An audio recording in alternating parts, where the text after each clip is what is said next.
आज हम बात करेंगे एक टॉपिक के बारे में जिसका नाम है सहकारिता, क्योंकि अभी भारत सरकार ने एक नया मंत्रालय बना रहा है जिसका नाम है सहकारिता मंत्रालय, और एक इसके नए मिनिस्टर भी बने हैं सहकारिता मंत्री।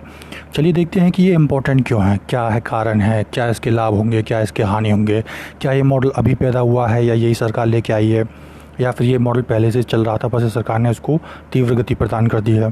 तो आर्थिक क्षेत्र में जो स्वामित्व के अभी दो मॉडल चलते हैं, यानी कि पहला चलता है निजी क्षेत्र का और दूसरा चलता है सार्वजनिक क्षेत्र का, यानी कि दो मॉडल चलते हैं यहाँ पे। जैसे कि मान के चलिए हमें कोई कंपनी बनानी है तो उसके दो मॉडल चलेंगे, एक चलेगा गवर्नमेंटल सरकारी और दूसरा क्या चलेगा, दूसरा चलेगा क्या कहते हैं सहकारिता का, कोऑपरेटिव का।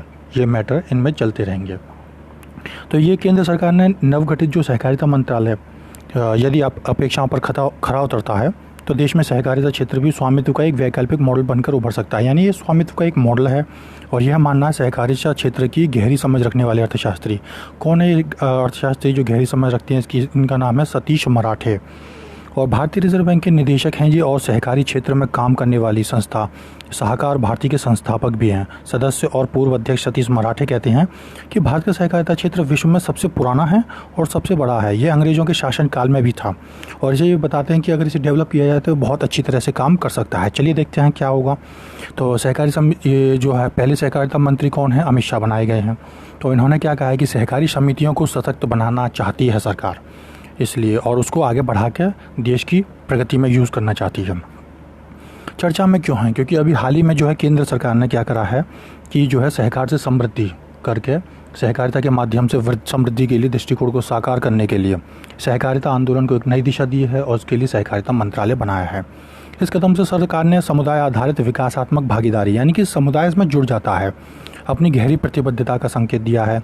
यह और वे वित्त मंत्री ने 2021 के बजट में इसकी घोषणा भी की थी, तो उनकी घोषणा को भी ये पूरा करता है। चलिए देखते हैं सहकारिता मंत्रालय का महत्व क्या होगा।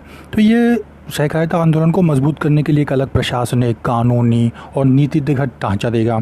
दूसरा क्या देगा, ये सहकारी समितियों को ज़मीनी स्तर पर पहुंचाने वाले एक जन आधारित आंदोलन के रूप में मजबूत करने में मदद करेगा, और सहकारी समितियों के लिए ईज़ ऑफ डूइंग बिजनेस के लिए प्रक्रियाओं को सुव्यवस्थित करेगा, और बहुराज्य सहकारी समितियों के विकास को सक्षम करने के लिए भी काम करेगा। यानी कि जो सहकारी समितियाँ एक से ज़्यादा राज्यों में काम करती है उनको भी मजबूत करेगा।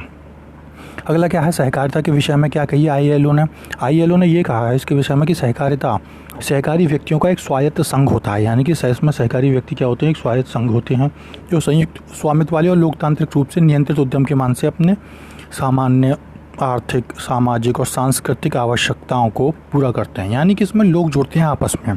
और सहकारी समिति कई प्रकार की भी होती हैं, जैसे उपभोक्ता सहकारी समिति यहाँ आप देख सकते हैं, और उत्पादक सहकारी समिति, ऋण सहकारी समिति, आवास सहकारी समिति और विपणन सहकारी समिति। संयुक्त राष्ट्र महासभा ने क्या किया था कि वर्ष 2012 को सहकारिता का अंतर्राष्ट्रीय वर्ष भी घोषित किया था। भारत एक कृषि प्रधान देश है और इसने विश्व के सबसे बड़े सहकारिता आंदोलन की नींव रखी है। भारत में एक सहकारिता आधारित आर्थिक विकास मॉडल बहुत ही ज़्यादा प्रासंगिक है, यानी कि ये यहाँ बहुत ही ज़्यादा फल फूल सकता है, जहाँ प्रत्येक सदस्य जिम्मेदारी की भावना के साथ में काम करता है।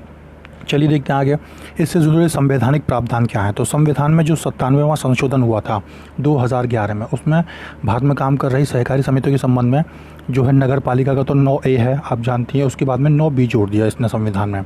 और संविधान के भाग 3 में जो मूल अधिकार दिए गए हैं उसके अनुच्छेद 19(1)(c) के अंतर्गत आपको 3 शब्द मिलेंगे, यूनियन, एसोसिएशन के बाद सहकारिता, ये शब्द मिलेंगे। ये सभी नागरिकों को मौलिक अधिकार का दर्जा देकर सहकारी समिति बनाने में सक्षम बनाता है।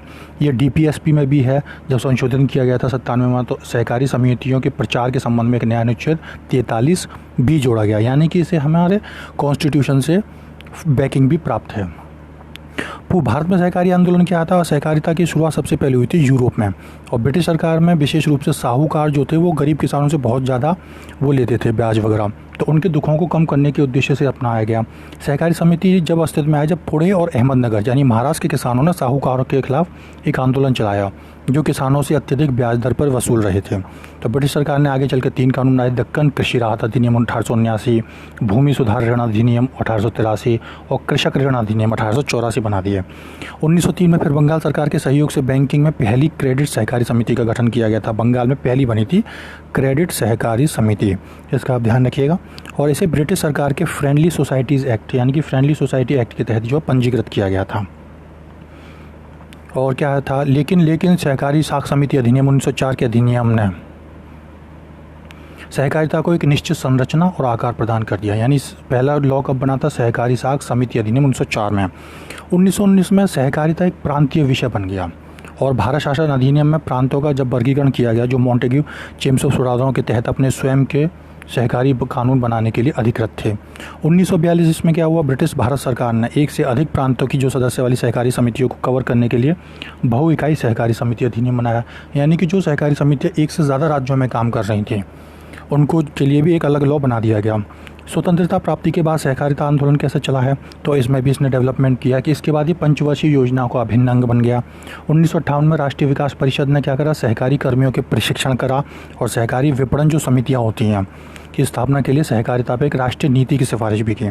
राष्ट्रीय सहकारी विकास निगम अधिनियम 1962 आया, के तहत राष्ट्रीय सहकारी विकास निगम के रूप में एक सांविधिक निकाय की स्थापना की गई, राष्ट्रीय सहकारी विकास निगम।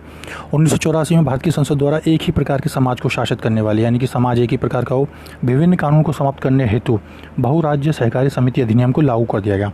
फिर भारत सरकार ने क्या किया था, 2002 में सहकारिता पर एक राष्ट्रीय नीति की घोषणा कर दी। यानी कि सहकारिता पर अब एक 2002 तक राष्ट्रीय नीति भी आ गई।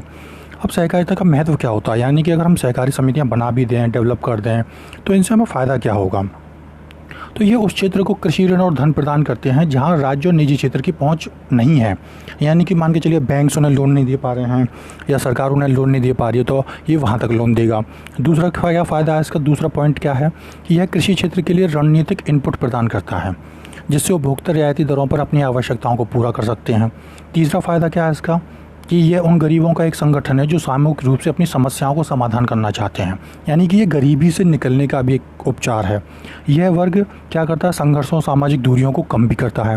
फिर क्या होगा इसका, पांचवा पॉइंट क्या होगा, पांचवा पॉइंट है कि नौकरशाही की बुराइयां और राजनीतिक गुटबाजी को भी कम करता है। यानी कि इसमें नौकरशाही कम से कम इन्वॉल्व होगी तो उससे उनकी गुटबाजी भी कम होगी। यह कृषि विकास की बाधाओं को भी दूर करता है, यानी कि ये कृषि विकास में जो बाधाएं हैं उनको दूर करता है। यह लघु और कुटीर उद्योगों के लिए अनुकूल वातावरण भी तैयार करता है। तो ये इसके 7 बेनिफिट हैं। अब देखते हैं इसकी चुनौतियां क्या हैं। कुप्रबंधन और हेर फेर है इसकी चुनौती, क्योंकि व्यापक संख्या में इसके सदस्य होते हैं, क्योंकि इसकी सदस्यों की संख्या बहुत ज़्यादा होती है। इसके कारण जब तक कि ऐसी सहकारी समितियों के प्रबंधन हेतु कुछ सुरक्षित तरीकों का उपयोग नहीं होता, जब तक ये नुकसानदेह हो सकती हैं। और शासी निकाय जो होते हैं उनके चुनावों में धन इतना शक्तिशाली उपकरण बन गया है कि धन के चुनावों में अब धन इतना ज़्यादा यूज़ हो रहा है कि अध्यक्ष और उपाध्यक्ष के शीर्ष पद कहाँ जाएंगे, अमीर किसानों के पास में, और जो अपने लाभ के लिए संगठनों में हेर फेर करेंगे।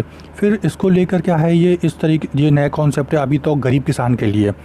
तो लोगों को आंदोलन के उद्देश्यों, सहकारी संस्थाओं के नियम और विनियमों के बारे में पूर्ण जानकारी भी नहीं है, यानी जागरूकता की कमी है।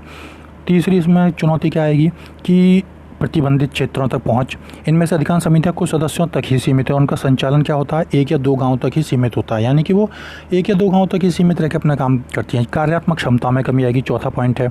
सहकारी आंदोलन को प्रशिक्षित कर्मियों की अपर्याप्तता का सामना करना पड़ता है, यानी कि इसमें जो ट्रेंड जो पर्सन है वो नहीं होते या कम होते हैं। अब देखते हैं आगे की राह क्या हो सकती है, यानी कि क्या इसमें सुधार करके हम आगे बढ़ सकते हैं। तो प्रौद्योगिकी की प्रगति होती है, यानी टेक्नोलॉजी अपने आप आगे बढ़ती जा रही है, उसके साथ ही नए क्षेत्र भी उभर रहे हैं और सहकारी समितियां लोगों को उन क्षेत्रों तथा प्रौद्योगिकी से परिचित कराने में एक बड़ी भूमिका निभा सकती है।